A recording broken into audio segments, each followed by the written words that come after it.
સુરતમાં ખાડીપુરને કારણે ભારે ટ્રાફિક જામ, મેયરની ગાડી પણ આ ટ્રાફિકમાં ફસાઈ હતી।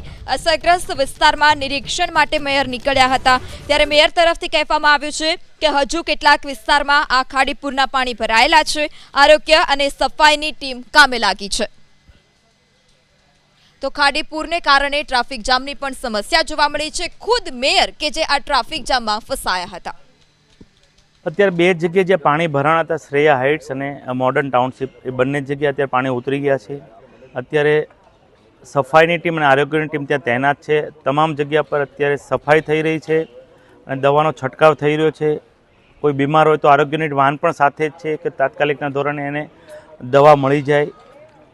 બીજું, અત્યારે જે પાણી છે, સણિયા અહેમદ ગામમાં પાણી છે। ઉપરવાસના ખાડીના કિનારે સણિયા અહેમદ ગામ આવેલું છે। ઉપરવાસનું જે પાણી, સ્ક્રેચમેન્ટ એરિયાનું પાણી સુરતમાં ખાડી માર્ગે આવતું હોય છે। એના હિસાબે તે વિસ્તારમાં સણિયા અહેમદ ગામમાં નીચાણ વિસ્તારમાં થોડું પાણી ભરાયેલું છે। એ પણ બપોર પછી પાણી ઉતરી જશે।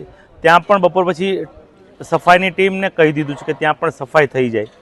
આ વિસ્તારમાં જે ટ્રાફિકનો પ્રશ્ન છે, એટલે કમિશનરશ્રીને પણ સૂચના આપી છે કે ટ્રાફિકનું મોનિટરિંગ કરી અને કોઈ પબ્લિકને અગવડ ન પડે તેવું આયોજન કરવા પણ સૂચના આપી।